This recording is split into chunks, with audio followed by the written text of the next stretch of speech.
Ladies and gentlemen, welcome to episode 26 of the Clutch Dump, the first episode from 2023. Happy New Year to everyone. Hopefully, all of y'all had a safe, relaxing, and enjoyable holiday time with family and loved ones. But it's Monday, first week. People are going back to work, and we are back recording for the Clutch Dump. And you might ask what the hell we're going to talk about, because it's just been the holidays. What could have happened in the world of motorsports or automotive that would be worth mentioning or covering? Well, alas, that's why Ben and I are here. We spent maybe 30 minutes. That's about how long I spent researching, analyzing, scrolling through social media, going through Google, finding all the things in the deepest corners of the automotive and motorsport world that you may not have been paying attention to. And that is why we're here. But before we jump into that, make sure to follow us on social media at the Clutch Dump on Instagram, and then make sure to follow us or subscribe or leave a comment or a rating or even like the individual episodes on Spotify, SoundCloud, Apple Podcasts, Spotify, or I already said Spotify, Stitcher, Google Podcast. What else is there? That's about it. Make sure to follow us there if you like the podcast, and you can turn on those notifications so you don't miss when we air an episode. But before I get too much further into this, ladies and gentlemen, you're about to hear from Ben Wall for the first time in 2023. Hello, welcome to 2023. And also, other places that you may... YouTube. You may be able to not only listen to, but watch this and look at our somewhat beautiful faces is YouTube. Indeed. We're going to try out video. We're going to see how it goes. However, if you go to YouTube and you don't find this, we're not on YouTube. That answers the question. That's as far as this has gotten. Or if you follow us on Instagram, you'll know whether or not we're on YouTube. Yeah.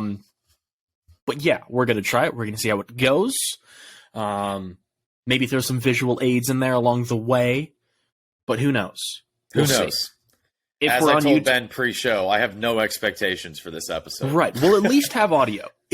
Nothing will have changed from last year. No. Except we might be on YouTube. If we're on YouTube, welcome, YouTube people. How's it going? Welcome to 2023. This is the future is now, old man.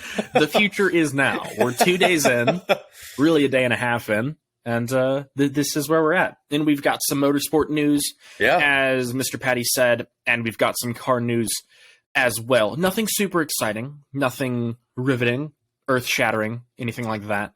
But we do have some news. Nick, would you like to kick it off with our bits of Formula One news? Yeah, well, so obviously what everybody is paying attention to or waiting for F1, the first thing that really happens outside of any contract negotiations or stuff that happens in the offseason is the car reveals. And this obviously kicks off all the speculation, all the technical talk about new design features. And obviously, if y'all remember from last year with the new regulations, seeing the Ferraris or seeing the Mercedes or seeing the drastic differences in design methodologies, that's the word I'm looking for.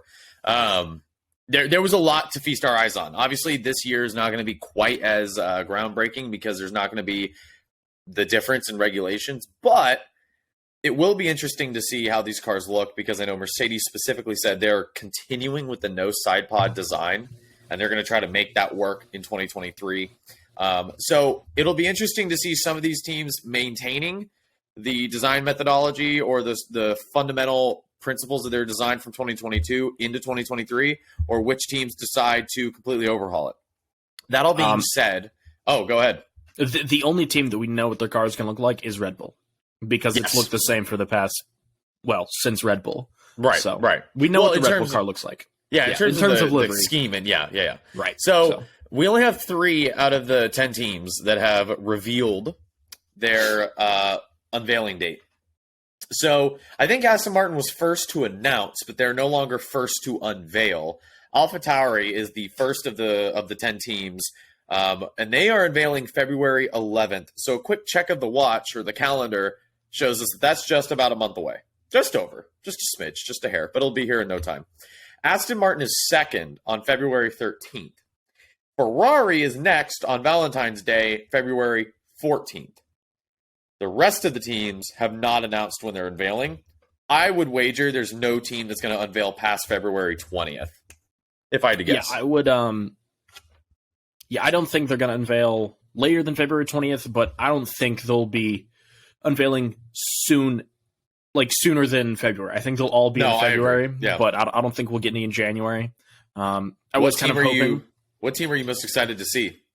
Most excited to see? I mean, Ferrari, because really, well, because hey, I still spoiler have. Alert, it's going to be red. I still have false hope. I don't know. I'm excited to see the Aston, to see if they've done anything different. That's my answer. Is it better? That better be a damn different car. I'm going to be upset. Well, here's the question: is that team, not necessarily Aston Martin, but that program, has a history of cars looking similar to a certain German team? So I'm interested to see in the quantity of side pods on this year's Aston Martin. I'm interested to see how that goes. Of the side pods, right? However, judging on Mercedes' success or lack thereof from the 2022 season, I don't think that the Aston is going to look like the Mercedes. It'll depend on what Mercedes has coming down the pipe for 2023. Because here's the thing, is I don't think the side pods at the end of the day had that much of a benefit or disadvantage on performance. I think it was just other things with the Mercedes car. Obviously, not that that's a groundbreaking observation, but everybody focuses on the side pods when in reality, I don't think it made much of a difference at all.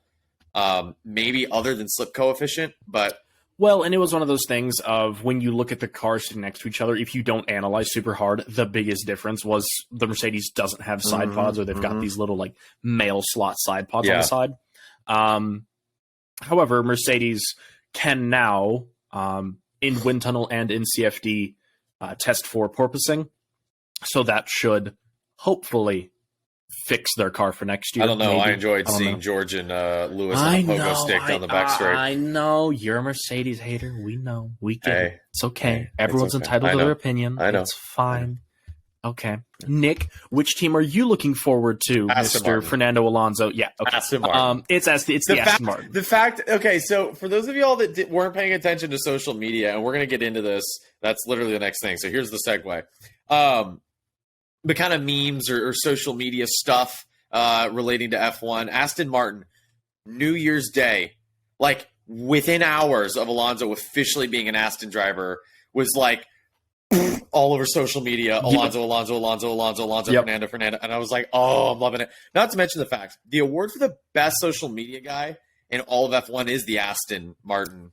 It has to be. Those film edits and all the stuff, I'm sitting there and I'm like, dude, I can't wait to see this. If you don't follow Aston Martin on Instagram and TikTok, F1, the F1 team specifically. Right, the F1 team specifically. Outstanding social media. It's incredible. They need to pay that guy or gal more money, whatever it is. Give them more money, give them more stuff. So they were posting Fernando, but here's the interesting thing. So in one of their videos they posted, and they handed Fernando like a card through the door, and you probably saw this, and it said La Misión, which I don't speak Spanish, so I'm probably butchering it. Butchered, whatever. But it's not La Mission, so I know that much. It's La Misión or something similar. So he hands him that card, and Shelby was like, what happened to El Plan? And I was like, I guarantee you, Aston Martin sat down, and they're like, all right, guys, all right, listen, hey, no, sit. Fernando, we're not using El Plan. And Fernando's like, why? That's literally my brand. And they're like, no. What was wrong with El Plan? It worked. It sounds way too much like Alpine. Can't have it. We're going with La Mission because it means the same thing, but it's different words, and it doesn't sound like Alpine. So I bet that's why they changed it. I don't actually know. But my favorite part about that video, and I hate to beat down Aston Martin, even though we just said their social media team is outstanding, was how low budget it was. Yes, well, there was that, and then it's the other thing of, like, if you look at it, like, it's a door, and it has a plaque on it that says Fernando Alonso, but, like, when he opens the door, you can clearly see that it was just, like, a meeting room or something. Like, there's, like, 6 chairs sitting in the corner behind him, and I was like, come on, guys. You couldn't have, there was that, and then hung up a suit in the corner. Fernando did a little video where he's, like, announcing, I'm Fernando Alonso, and it's like he's asking for people's support, which is great. Like, come support the team, come be here for the next chapter. But the way he said it was like, the team really needs your support. And it sounded so sad and depressing. Like, Fernando's like, listen, there's a handful of Aston Martin engineers. It's taking everything they have not to throw themselves off a bridge. We really need your support. Like, buy the merchandise. We need more R&D dollars. Please come support the team. So that was funny. And then I think the highlight of the off season, and the most unexpected thing I Twitter was having a field day. Twitter was like, this is not what I needed to start 2023 with. I'm a huge fan. Was the photo of Fernando easily wasted holding a cigar with George Russell at a club for New Year's. The most unlikely pair ever. Well, so I think it was F1 trolls. It was Formula Racers. Somebody posted a meme and Shelby showed it to me. And I like reclined the couch back laughing from my gut. It said Lewis to George when he comes back to Brackley or the Mercedes base. And it was the meme of the person who had a bed sheet draped over the side of the house that said, "Welcome home, cheater." It's like, it's funny to see all the people that give Fernando fans grief because of the Lewis-Fernando rivalry. But then I was like, yeah, George is going to come back, and Lewis is like, "You're hanging out with my ex. I don't appreciate what that. What are you doing? You're not allowed to We talked about this. Yeah, George, you signed the confidentiality agreement that you never, we filed a restraining order. You can't be around him." But yeah, so that was easily the best photo. I know that WTF1 does their social media stuff, and so when I saw that, I was like, I got to include this. Like, it's the best. It's the best off-track photo of Formula One for 2023.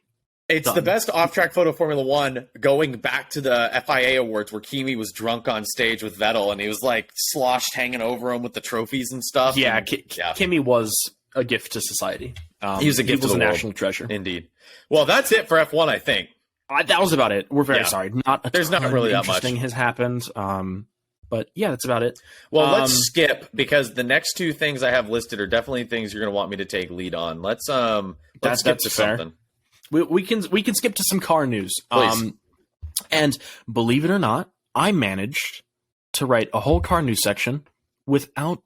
Oh no, I take it back. I lied. Never mind.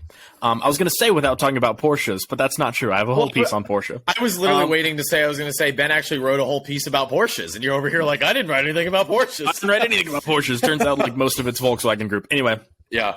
So most of this is going to be old news.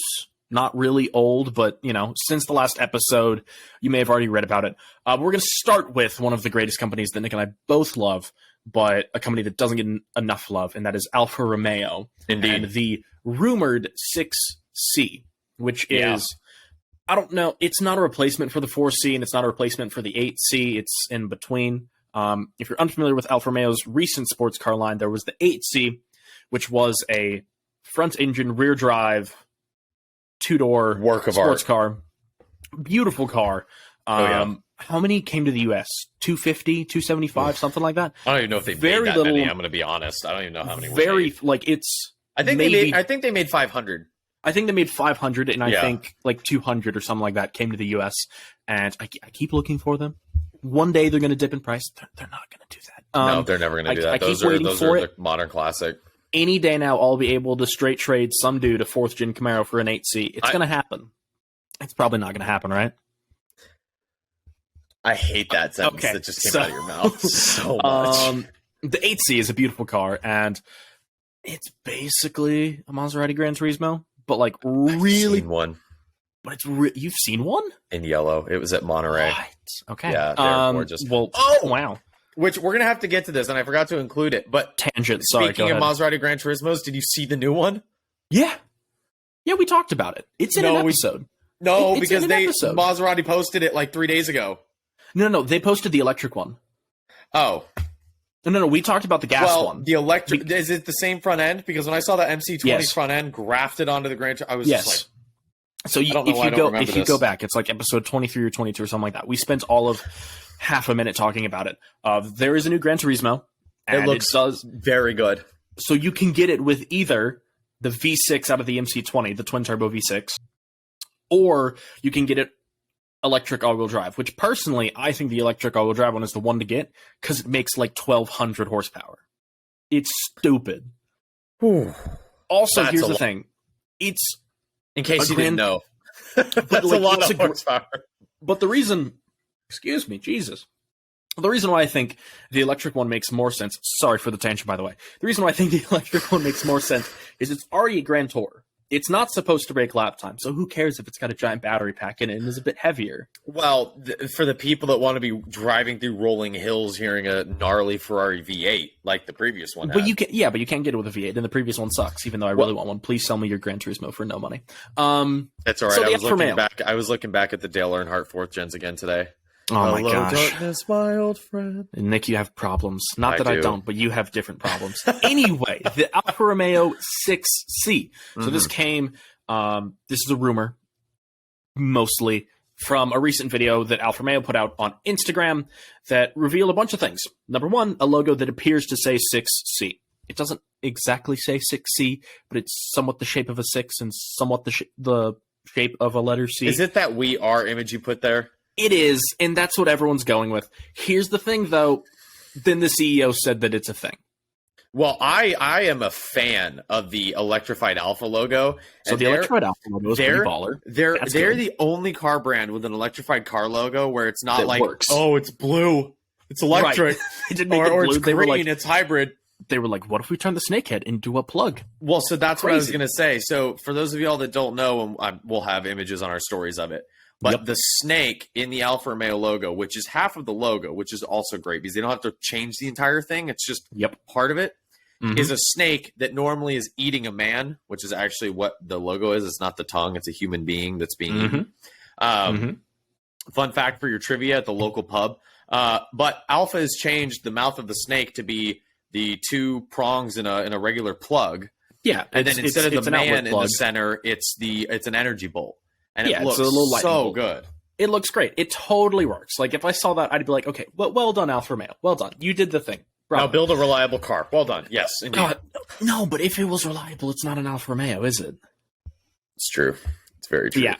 So that's why we love Alfas. So the 6C is presumably going to be a mid-engined, 6-cylinder, probably sports car. So the 4C was an inline-4. The 8C was a V8. 8-cylinder. Crazy. So the 6C... One might even say that the C doesn't stand for competizione, but it means stands cylinder. For cylinder. Yeah. Them Italians, they're clever. Yeah. So presumably... See if you're not careful. So presumably, the 6C will have 6 cylinders. Hey. Maybe. I'm following. I'm keeping up with you. So, the CEO of Alfa Romeo, whose name I will not attempt to pronounce because I'm American. I got you. Where is it? I'll go for it. It's there. It's second line. Go for it. Jean-Philippe Imparato. Yes, him, that dude, said the C6 could be announced as soon as March. So that means announced. That means we'll get one of those cheeky little teaser photos where we get like the outline or whatever. The LEDs in the headlights. We'll get headlights or something. And you'll be like, it looks like a two-door Giulia, which is fine. Which is okay because the Giulia looks fantastic. It does.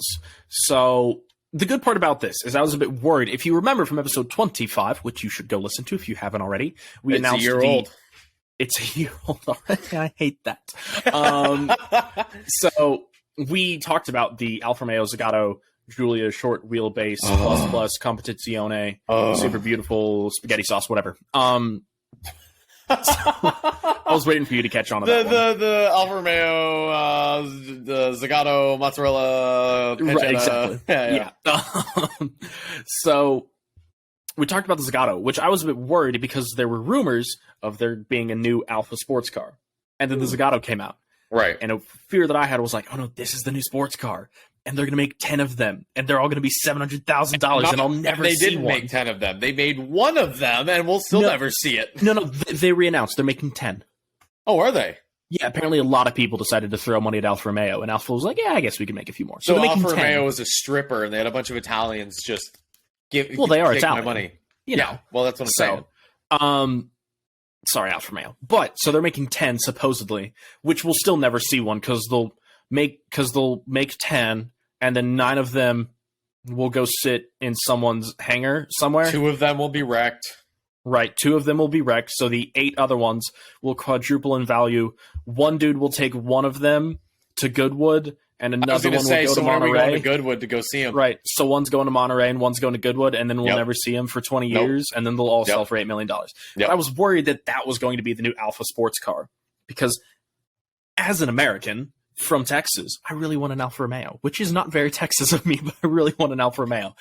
So Alfa is one of those brands that if they just there's nothing wrong with the cars they make, just and everybody that sees them is like, what the hell is that? That's so good looking. Right. It's like I don't know what more Alfa's got to do. They pay for the advertisements. They're in F1. Like, get a grip. I don't know. America, get a grip. So Right. So supposedly we're getting this 6C thing, which is supposed to be a 6-cylinder mid-engined sports car. Now, if you know a thing or two about Alfa Romeo, going to be the MC20 competitor, do you think? Well, here's the thing, because Alfa Romeo is owned by Stellantis, which owns Maserati. Right. So the question was, is it going to be MC20 based? But apparently, no. Supposedly, no. Which, cool, yay, it'll be its own bespoke thing. Well, supposedly as of now, but then when it comes to bottom line and cost cutting, it probably will be. But then someone's going to go, we can't sell a lot of these if they're $3 million. So then they'll base it off of the MC20. Which is not a bad thing for listeners. No, like the MC20 won Evo Magazine's Car of the Year. It beat the GT4, it beat the Artura, it beat the 296. MC20 just Car wrong, of the Year. though. I mean, yeah, but it's up there.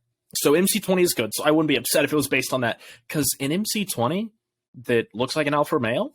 Well, so this is what I was going to ask you is cool. That's fine with me. Design language that Alfa has been exhibiting lately. Right. Not knowing what it would look like, would you take the Alfa over the Maserati? Not Absolutely. Knowing, oh, okay. Bad. Absolutely. Yeah, totally. 100%. Although the MC20 in the MC12 paint with the white and then the dark blue along the bottom, it's something to be desired. Mm-hmm. But wait, red. But wait, marinara. Wait, it could be Italian. More Italian than Maserati. I saved myself. No, I think you're still wrong. How is it more Italian than Maserati? More Italian than Maserati. How? It is. They're both out of Milan. It's older than Maserati. By how much? Maserati was in the 30s? Yeah, and I think Alfa was like the teens. Yeah, that's older. 10 years. That's older. It's fine. Anyway, they do break down more often. However, which one are you referring to? No, Alfa's break down, but Maserati's been bankrupt more times. So this is a toss-up. What's more Italian? Drop a. This is on YouTube in the comments. If this is on Spotify, leave a rating. No. Italian? I can put a poll on Spotify. If you're listening to this on Spotify, what's more Italian? Maserati or Alfa Romeo? Yep. There we go. Yep. So anyway, we're getting this. See the result of that. I am. So we're getting this 6C thing, which presumably will be the last gasoline sports car from Alfa Romeo as of right now, because supposedly in 2027 they're going to be all electric until Porsche saves the world. Until Porsche saves the world, we'll get to that. Mm-hmm. So we're getting this 6C. We're also supposed to get 2 new SUVs. I can't remember. What's the name of the small Alfa SUV right now? It starts with a T. The Tonale. Tonale. I wanted to call it a Torino, but that's a Ford. And a city in Italy. Right. So we're getting an SUV smaller than that and an SUV bigger than the Stelvio. Yeah, because so correct me if I'm wrong, the Tonale is either the electric one or it's the one that's getting the... Hold on, I'm going to look this up. Okay. So we're getting 2 new SUVs from Alfa and a Giulia replacement, which I'm quite excited about. Why do they need to replace the Giulia? What's wrong with that? Because it's old, and you do. And that's it. And it's a car company. They replace everything every 3 years. Dude. So apparently the Giulia... So the Tonale is the plug-in hybrid SUV. Okay. Then there was... Oh, never mind. I'm mixing it up with Dodge because of Stellantis. I was going to say they announced the new Dart SUV, and that's what I was confused about. That's the 4-cylinder. Mm-hmm. Okay, never mind. Right. So we're getting a small SUV and a bigger SUV, and we're getting a Giulia replacement and a Giulietta replacement, which I'd be really excited about if you could get the Giulietta in this country, but you can't because we don't buy hatchbacks for some reason. Yeah. The Tonale is... Very much, yes. Yeah. So, news from Alfa Romeo. Should be exciting to see come back in March, and we will hopefully have more news on the 6C. Now we're going to talk about probably the prettiest Bugatti that you can't buy. Well, someone can buy, but one guy can buy. What? No, speak words. It's your podcast. You can have an opinion. No, it's okay. This is a safe place now. I don't think Bugatti's made a pretty car since the EV110. But this is the prettiest Bugatti you can buy right now. No, because you could buy an EV110. This is the prettiest new Bugatti you can buy right now. It's a Chiron with a little bit of a bigger diffuser, weirder wheels. But it's got a duckbill on the back. Look at it. It's got a little wing. It's blue. Who doesn't like blue? Anyway, when you go to spend $10 million, I'm sure the selling point is that it's blue and it's got blue. a duckbill. It's got a silly wing and it's blue. So there is the Bugatti Chiron. The definition of silly money. Profilee, I think. I don't know. It's profile with an extra E, I guess. So I don't understand this car because it's supposed to be a 911 GT3 Touring to the Pur-Sport. I thought the touring version of the Pur-Sport was just the Bugatti Chiron. I thought that's what it is. Because Bugatti doesn't know what the hell. I'm about to go on a rant. Here we go. I made it so far through this episode, but here we are. Buckle up. It's been 25 minutes. Bugatti is such a stupid company because all they make are less performance-oriented Koenigseggs and less beautiful Paganis, but somehow are held in higher regard than both. And people will shell out millions, if not tens of millions of dollars. Yes. And it's like we have the Chiron Pur-Sport, we have the Chiron Profilee, we have the Chiron. Well, what's the difference between them? Don't forget the Sport and the Weird and the Devo. Oh yeah, I don't know how it slipped my mind. And then there's the new one, which isn't a Chiron, the Mistral or whatever it is, the really pretty one. There's that one. There's a couple. They're all the same car, but there's a couple. A stretched, widened VW Beetle with two engines that were band-aided together. And this is what I don't understand. Yeah. What I don't understand is the fact we're not billionaires. We're not supposed to understand. Oh, I'm sorry. It's my plebeian mind. Yes. It has no performance advantage over the Koenigsegg. Correct. No Bugatti has been prettier than, except for the pre-50 stuff, the pre-50s, than any Pagani. Go back to the original Zonda. Right, Sexier than any Bugatti. Yep. And somehow people get in a tizzy because you unironically made the point. It's blue. And it has a nice shade of blue. Wheels. Yeah. And diffuser where the mud flaps would be on the rear wheels. It does have wackier wheels. Yeah. What the hell? And I know the answer. It's purely bragging rights. But okay, I'm going to actually pose a question, and then you can answer it with whatever question yours was going to be. Yes. Are you a automotive enthusiast if your pride and joy is a modern Bugatti? Yes. No. Yes. Incorrect. Yes. No. All right. Yes. Reasons. No. Hit me. Okay, so number one. Yeah, okay, yes. You can buy faster cars. You can buy prettier cars. You can buy more exclusive cars. You can buy cars that are more fun to drive. It's not perfect. But it's a Bugatti. It's the thing. So this is my point. This is my point, though, is you're not an automotive enthusiast if your main motivating... You're not an automotive enthusiast if your main motivating buying factor is purely bragging rights. But that's its purpose. But that's what I'm saying is the car's not made for automotive enthusiasts. The car's made for it's got 16 cylinders and 4 turbos and 8 million horsepower. And it was the first car to cost $1 billion and it's on 304 miles an hour. No, the Veyron was, not the Chiron. Yeah.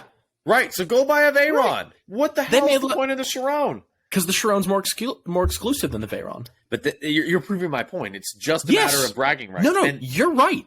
But that doesn't mean you're an automotive enthusiast. That means you're a rich guy that wants to tell his friends, screw you and your Koenigsegg whatever, and I have a Bugatti. Yes.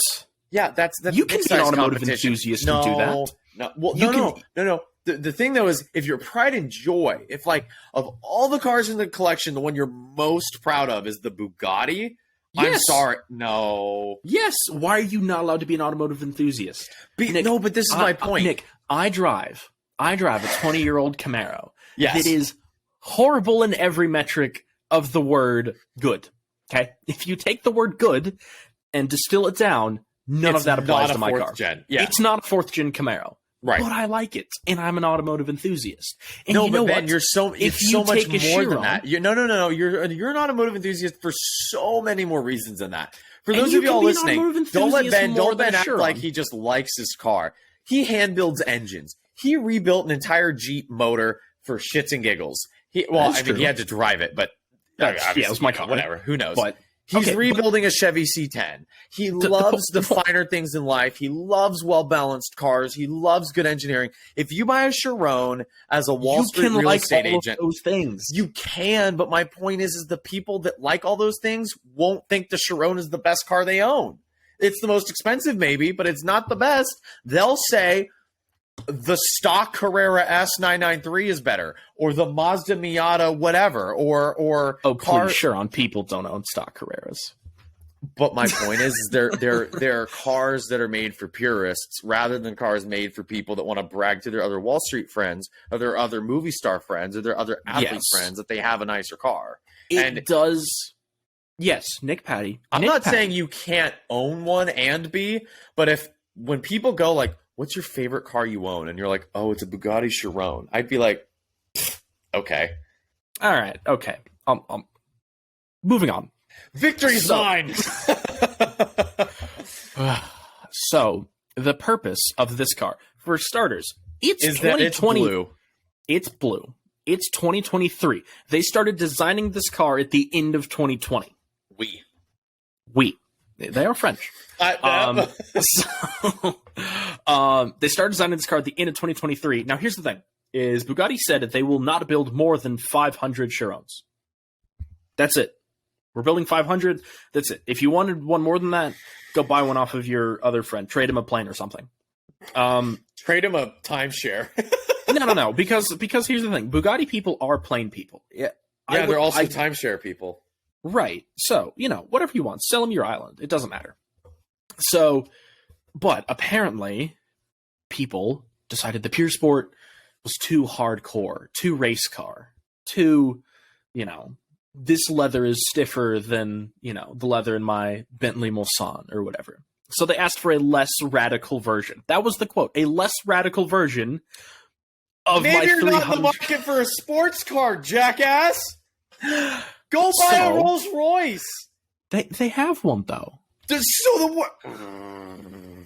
So I'm just gonna. So patience, Nick. So Bugatti designed this car, and it's very pretty. It is pretty. I don't care if you don't like it. It's a pretty car. It's a Chiron with a different diffuser and a duckbill. No, but it's got a different splitter on it, and the grill openings on the front are a little different. It's got a different side skirt on it, and look at the ducktail. It's so good. It's really not that big of a deal. The ducktail is so minor.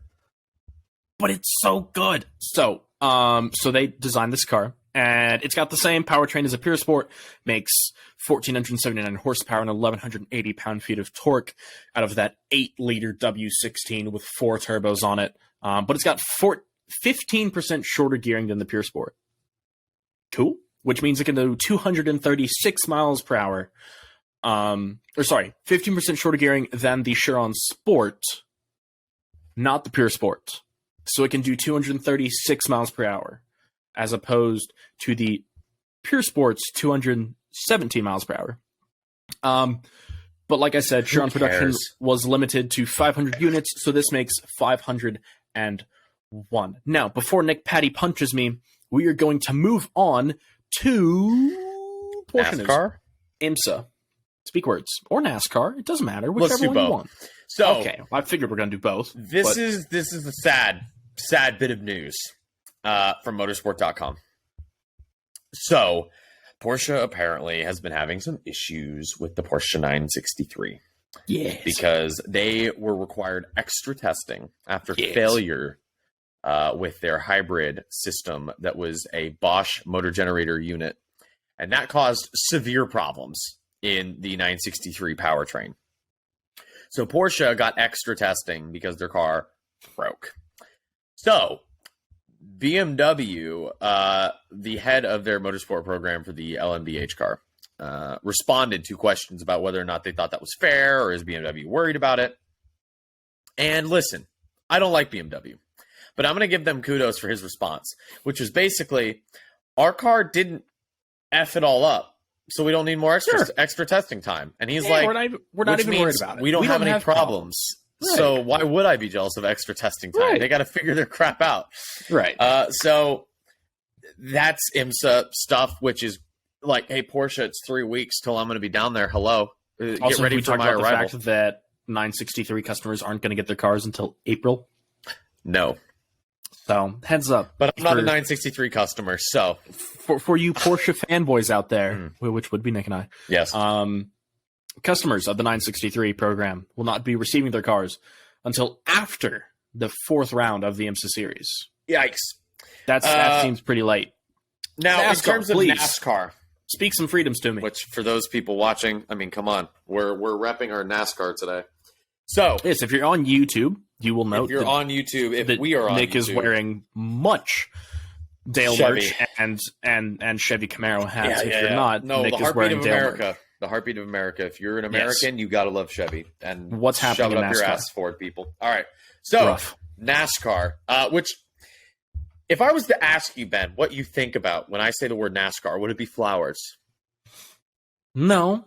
Okay, well, then you're I mean, it would probably be number one. No, further down the list, maybe, but not number one. Okay, fair enough. So, the Rose Parade was yesterday, I think. The 2023 Rose Parade. And ladies and gentlemen, your winners is NASCAR. Just like to throw that out there. Not Deborah with her roses that she grew in her backyard.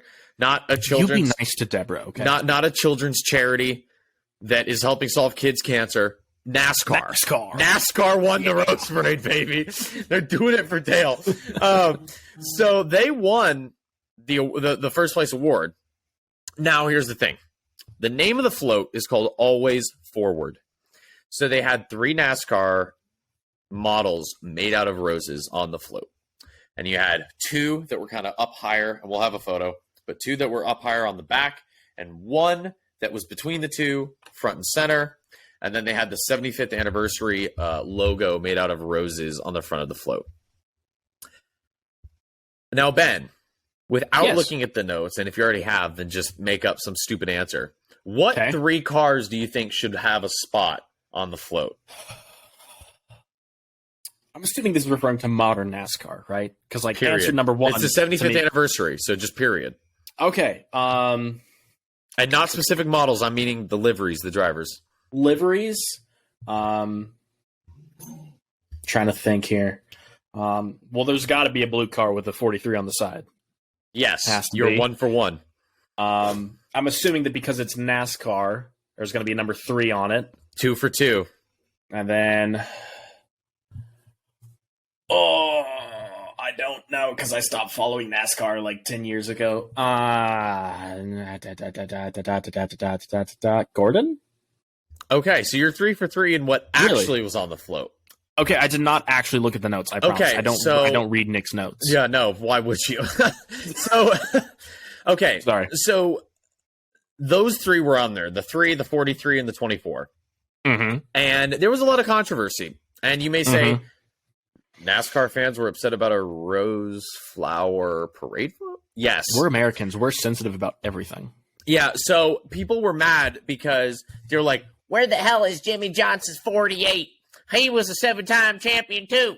I don't see the 7-time champion up there with the other 2 7-time champions. Jeff Gordon only won 3. What the hell's going on? They were all sorts of upset. And that's how I read the Twitter. Like, when I was going through Twitter, that's what it sounded like in my head. Sure. So, I don't know. And NASCAR hasn't said anything because it's like, who cares? But float. It's the least relevant thing to happen in NASCAR. Float. Here's the thing. Right. 1, amongst those 3 drivers, you have most of NASCAR history spanned, with Richard Petty starting in, I think it was 1960 or 61, when the sport only started in the 40s. Mm-hmm. He went all the way up through, I want to say it was like 92 is when he stopped. He raced for a long time. He raced for, I think it was 30 or 40 years was he finished on that anniversary. Dale Earnhardt raced in the Cup Series, mid-70s, all the way through 2001 when he died tragically. Jeff Gordon raced from, I think it was 89 or 90, all the way up until 2016, I want to say. And I'm probably wrong, but give or take a few years. So you have almost all of NASCAR history covered by those 3 drivers. Now, Jimmy Johnson raced as recently, or maybe more recently by a year or 2 than Jeff Gordon, but he started over a decade later. Like I think Jimmy Johnson started in 02 or 03. And while he's a 7-time champion, the mark left on the sport and the amount of fans reached by him, I would say, are less than Jeff Gordon due to the fact that Jeff Gordon had a longer career. Jeff, you were either a Jeff Gordon DuPont fan or you're a Dale Earnhardt fan in the 90s. Those were the two teams. Obviously, you had Rusty Wallace.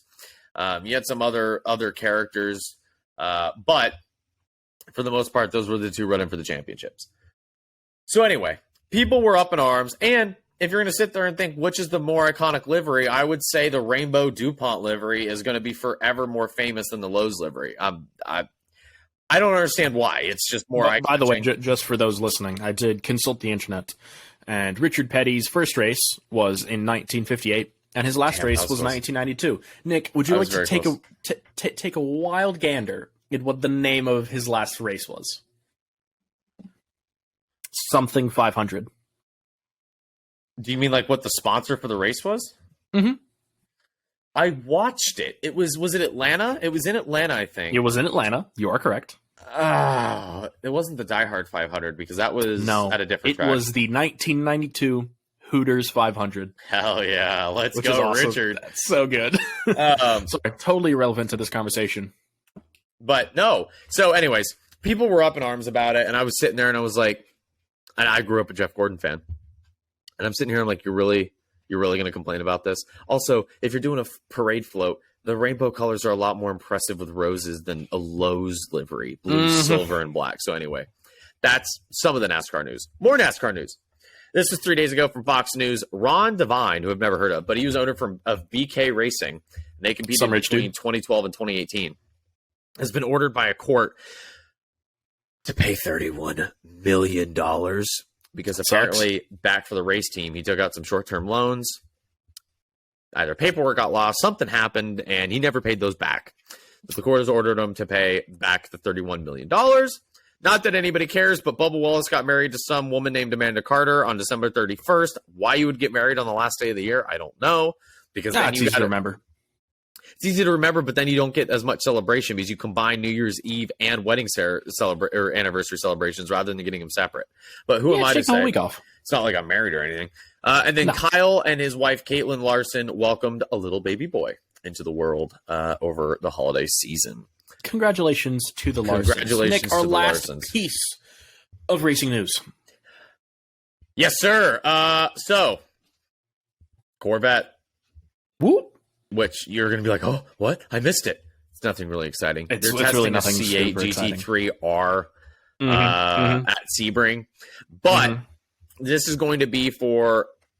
So, and correct me if I'm wrong, but... You're wrong. Oh, nice. Sorry. Not yet. Good night. So the C8 that they're currently racing is like a scaled-down, detuned version of the GTLM homologated version. So what they're testing now is a from-the-ground-up built GT3 spec car to the new ACO IMSA regulations for GT3 competition. Correct. So that's what they've been testing at Sebring. Jordan Taylor posted a photo of it and made some like spoof on Instagram about it. And I was sitting here and I was like, it's strange that he's not there testing it. Like factory Corvette driver, but who am I to say?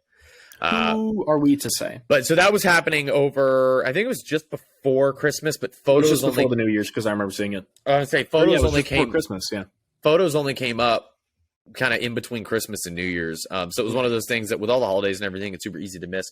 But Corvette's been testing it. From what I've read, it seems like not that Corvette's like, wow, we're so happy we broke the lap record. But Corvette's been pretty happy with how things have been going. To my knowledge, there's been no major reliability problems. Unlike the Porsche 963. Looks fast, doesn't break. Good race car. Yeah, looks fast and survives. So we're happy with it. Doesn't break all the time. Perfect. So that's about that with the news. But well, actually, there was something I meant to throw in here, but I don't have a ton of information on it. We also forgot the Bertone car.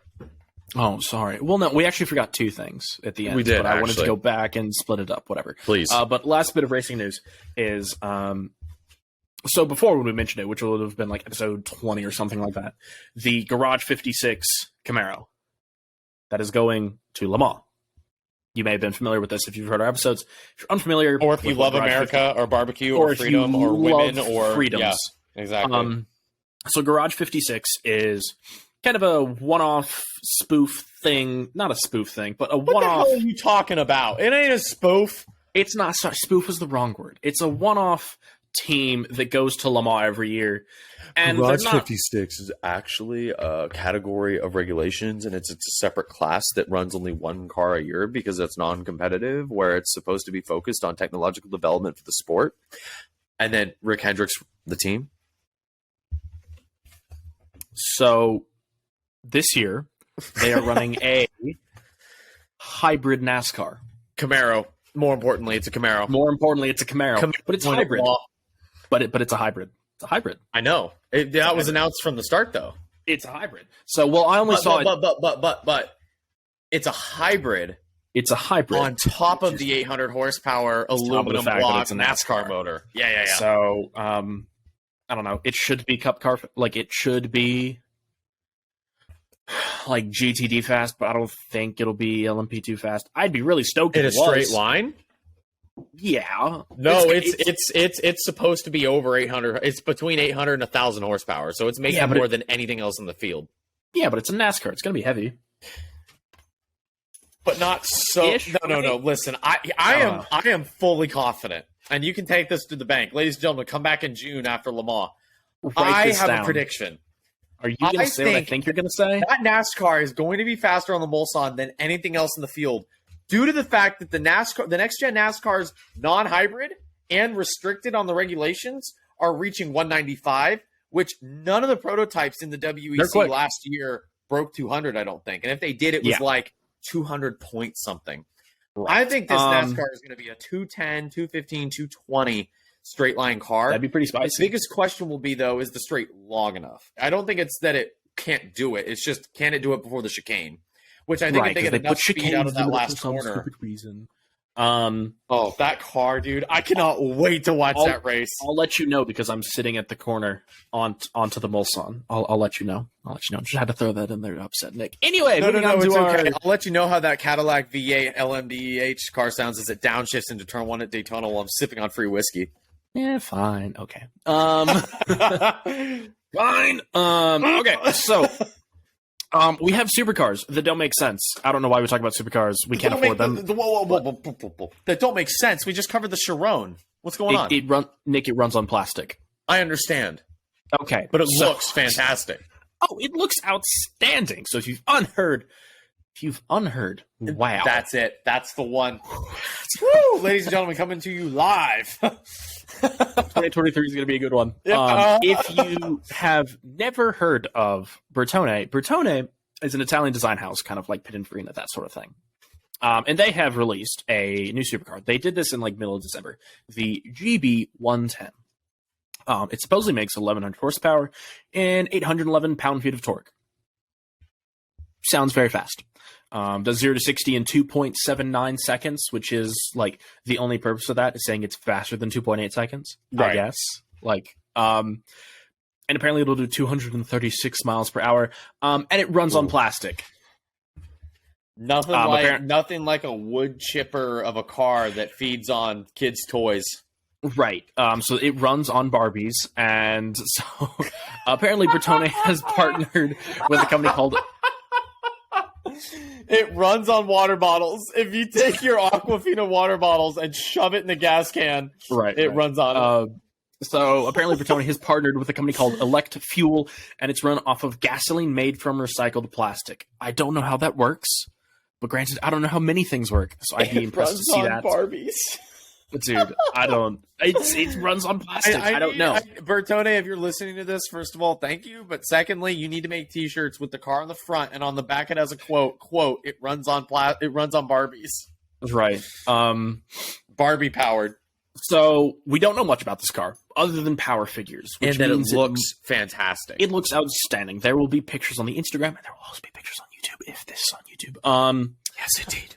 However, we don't know much about it. We don't know engine displacement. We don't know cylinder count. We don't know orientation, judging from the pictures. It is a mid-engine LP, which longitudinal posterior, which means it goes front to back, and it's behind you. However, we do know that the chassis is not a one-off from Bertone. It is sourced from a German parts manufacturer. which is probably the Audi R8. So it's probably R8 based. We do know it revs to 8,400 RPM, which is not far off of the R8/Huracan V10's 8,700 RPM. However, the power figures aren't even close. R8s make like 650 horsepower or something like that. Yeah, but it's not even close to the 911 GT3 4.0's red line of 9,000. And this, thank you, Nick. You're welcome. We're getting to the Porsche story. Relax. So this makes 1,100 horsepower. Could totally be just a twin turbo V10 though, because we know that those make like 3,000 horsepower if you feel so inclined. No, people have done it. But I mean, like, if you wanted to, it's out there. Oh, if you wanted to, it's out there. Yes, I would not be surprised if this is a V10 that's got some snails taped onto the back. It's very pretty, which you would expect. From the house that. Oh wait, no, Gia designed the Stratos, I think. Nick, do you remember a car called the GTA Spano? From what company? GTA. The company is called GTA. No. It's a Spanish car. GTA Espan. No, hold up. I'll add it to the notes. I got you. I've already looked it up. I think it looks rather similar. It's got some similar lines to it. You're out of your mind. No, it's got some similar lines to it. Okay, the front is raked at a similar angle, and about after that, that's it. That is a hideous car. It's not pretty. On a separate note, that thing looks horrible. Well, this looks like an updated GT. Like, this is a pretty version of a Spano, is in my mind, is what I see. This is horrible. Okay. I'm sorry I brought it up. I was wrong. So I'm interested to see how this... Well, two things.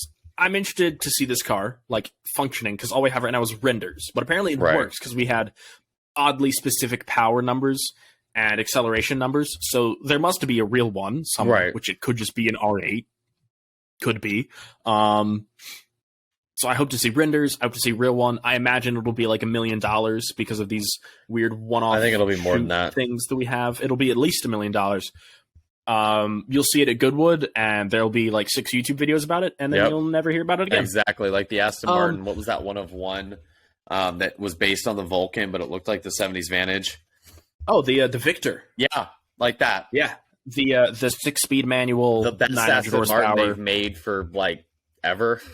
Yeah. Okay. So, our last bit of news is one that we have talked about before on the show. Calm down. Relax. Well, it's okay. I'm excited to hear about it because Professor Ben is going to take us on a leisurely stroll through the garden of Porsche tech. Welcome to science class. So we talked about this on, it was either the last episode or the one before. It was a few 24, previous. 25, something like that. Might have been episode 1. We don't know. But a big bit of news that I feel like kind of got glossed over is that Porsche has begun production of its synthetic fuels. Yep. Now, before we get into this, I would like to preface for myself and for Nick Patty. I am going to put words in Nick Patty's mouth right now. We do not hate electric cars. We do not. I don't hate an electric car. We do not hate electric cars. I do not hate an electric car, singular. Taycan, good stuff. Okay, then 2 cars. Taycan, good stuff. Nevera, good stuff. Only 2. Nope. I find my dad's Mach-E somewhat enjoyable to drive. No. It's the Taycan and it's the GTE Performance Cayman race car. That doesn't count. That's a race car. Oh, it does count. Okay, so it counts. Fine. Here's the thing, though. We're not anti-electric car. If you want to have an electric car, go for it. By all means, go buy one. But don't take my Camaro out of my cold dead hands and give me an electric car. But don't take gasoline with you. Leave it here. I would still like to drive a car that gets 12 miles per gallon. It's like the kid. It's like the kid that's not playing football in the football field, but he decides to take his ball and go home. You're like, no. The rest of us want to play football. No, don't take the ball. We still needed that. Yeah. So, Porsche has begun production of its synthetic fuel. So, the purpose of synthetic fuel, it is gasoline. You put it in your car, it runs. Makes noise. Synthetic fuel. You don't have to get a different car. You don't have to tune your car. You don't have to do anything else. It is gasoline. You will buy it at a pump. You will put it in your car. You will go about your day. Nothing will change. Which makes me happy that I have Porsche stock. However, it's carbon neutral. Because it's not a fossil fuel. Because it's not a fossil fuel. So, like that fake crab that they put in your sushi. Exactly. Grocery stores. Porsche eFuel is the tofu of the gasoline world. Porsche synthetic fuel is the veggie burger at your local burger store. Right. This is the impossible burger that the automotive enthusiasts needed. This is the black bean burger to your E85. Yeah. Yes. So the Pilot eFuel facility has opened up and gone into production in Chile. The Chilean Energy Minister, Diego Pardo, probably butchered that, I'm sorry, commemorated the occasion by fueling a 911 in front of this station. That's how they did it. Well That's done. So I'm cool. kind of upset that they didn't pull out a CGT or something. I mean, obviously it was going to be a 911, and I'm sure it was like a 992 Carrera S or whatever. But come on, you could have you could have pulled out a 970. Where was the 996 GT1? Like, come on. You couldn't have pulled out like a really dumb race car that was like super loud and totally antisocial and been like, but we're not killing the environment, and that would have totally worked. Here we have the most underselling Porsche 914 6 GT car. We shall put it full of synthetic fuel. Of all time, and then just leave in a 9,000 RPM burnout and be like, but it's good for the environment, and then just call it a day. But we like the noises. Right. So, how synthetic fuels work. Quick little science class. Quick how-to. Carbon dioxide. You're all familiar with it. It comes out of your car. It comes out of factories. It's in the air. There's a lot of it around. It gets absorbed. Basically, there's giant fans that suck it in. They filter out the CO2 from the air. The CO2 gets mixed with bihydrogen, which is pulled from water via electrolysis. Okay? Which, if you're lost already, join me. That's fine. Join me. Basically how it works. They take carbon dioxide and hydrogen and stick it together, and that's the basis of gasoline. Instead of using dead dinosaurs, they use the air and water, which we happen to have a lot of. Instead of dead dinosaurs or Barbies. Right. Yeah. Right. We're using the air and the water, which we happen to have a lot of. Yeah. Now, before you're like, well, they have to process it, whatever. The plant runs off of wind turbines and water turbines. It's a whole thing. The whole plant is carbon neutral. Technically, if that wasn't available, it could run off nuclear, so get off your high horse and sit down next to the rest of us. The system is not perfect, but theoretically, the whole thing is carbon neutral. Now, the plan for this, here's the problem. Number one, so right now, Porsche is about the only people making this stuff. So, by 2024, Porsche is expected to produce, not Porsche directly, but the company that Porsche has funded to make this is going to produce 14.5 million gallons of e-fuel. Some of you are like, fantastic, that's cool. And by 2026, they're expected to produce 145 million gallons. Let me buy some more Porsche stock real quick. Of e-fuel. Here's the thing, though, Nick, before you say that. Oh. So next year, 14.5. 2 years after that, 145 million. Okay? In 2021, the United States used 135 billion gallons of gasoline. Correct. But if I remember this correctly, Porsche has some ownership over the proprietary technology, right? Yes, correct. So here's the thing. Obviously, as time goes on, this will become more popular. There will be more plants, more companies will get involved, etc., etc. So, one large supporter of e-fuels, synthetic fuels, is a company called eFuel Alliance. They're proposing that instead of having synthetic fuel stations, it just gets slowly added into our regular gasoline. So a percentage of the fuel that you get will be synthetic fuel. And we just slowly start making it more and more synthetic fuel. So the plan is that by 2025, 4% of the gasoline you buy in America will be synthetic fuels. And by 2050, they say 100% of the gasoline you buy can be synthetic fuels. So that's super exciting to see, because 2050 isn't terribly far away, technically. And to have it be 100% of the gas you buy by 2050 is pretty cool. The downsides, number one, it'd be kind of expensive. As of right now, what it costs to keep my vroom. That's kind of the thing. Yeah. If you look at inflation, whatever, everything's more expensive. So right now, a gallon of e-fuel would be about $7.57 a gallon, which is expensive. Yes. Also, I'd like it noted, but in America, gas... if they're mixing it with regular fuel to like slowly bring it into the market, you really won't notice it. And then apparently by that 2050 mark, it can be down to like $5 a gallon. Right, because the cost of producing is going to get lower as the production goes on. And here's the thing. For our American audience, which I believe is all of you, for our American audience, gas is just cheaper here. Like, I remember we freaked out when it hit like $4.50 a gallon. In Europe, it's like $12 a gallon. Right, but also it shouldn't be that expensive either, so... Right, like, granted, yes, gasoline is too expensive, blah, blah, blah, blah, blah. But, like, we have a solution. You can have your 10-liter supercharged 69 Camaro. Yeah. That's fine. You can have it. And it doesn't kill the environment. You can do as many burnouts as you want. Okay, those kind of kill the environment. But you can do as many burnouts as you want. Synthetic tires. Fake rubber. Synthetic tires. That's what we're going with next. But I wanted to bring it up again because I did some more reading into synthetic fuels over my little winter break that we had, which was all of like a week.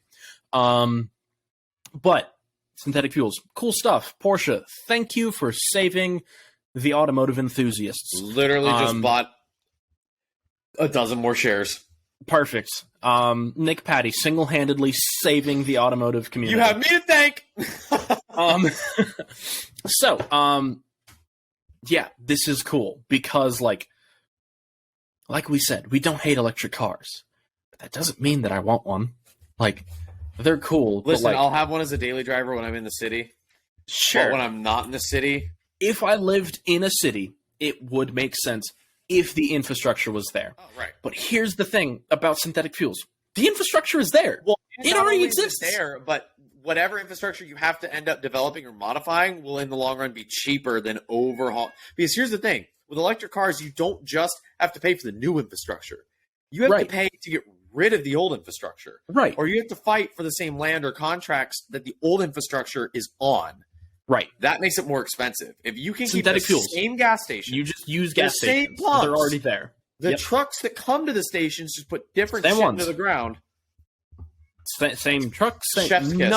Nothing changes. All that changes is it's better for the environment. Perfect. Now, this is not a silver bullet, right? It's not. Though. It's not perfect. It's a shiny bullet, but like, it's not perfect because it's like a nickel bullet. It's not silver. It's pretty close. No, the system is not perfect. And like, obviously, yes, you still have to truck it there, which those could technically run on synthetic fuels because they say you can make synthetic gasoline and diesel. You can do both. So technically the trucks could run on it. The tanker ships could run on it, all that stuff. Now this all involves the plants being completely carbon neutral, blah, blah, blah. It's not a perfect system, but it could work. It's totally a thing. And it's better than electric. Yes, for the automotive, like, also, like... No, for everything. Because electric cars aren't carbon neutral either, because you got to develop the batteries, and then you got to put them in the landfills, and the lithium ion is worse for the environment than the carbon. Yep. Electric cars is a fad, and it will last for, who knows, 10, 20 years at most. Right. I agree. Because here's the thing. That'll die as soon as there's a better option. The push towards electric is only because right now it is not even the best, but just the most readily accessible option. Like it's ready right now. You can just go buy an electric car and it's there. Right. Synthetic fuels isn't at that point. But in 5-10 years, when synthetic fuels are even, let's say 5% of the market, people are going to be like, wait. I don't have to go buy a minimum $60,000 car that's electric and then have a recharging station once every 70 miles. I could just have a car. Go to my regular pump and keep my car? Yeah, I'm doing that. Like, yeah. It just still works. Yeah. So, I'm stoked for synthetic fuels. And obviously, because it's Porsche, I imagine that they're going to start running their Le Mans programs and all of their GT cars on it. Or even their single make series first. Because they did make that Mission E concept. Right. Or not a concept. They made a real one of them, but it's only one. Right. But that's showing what the future might look like if they have enough confidence in this,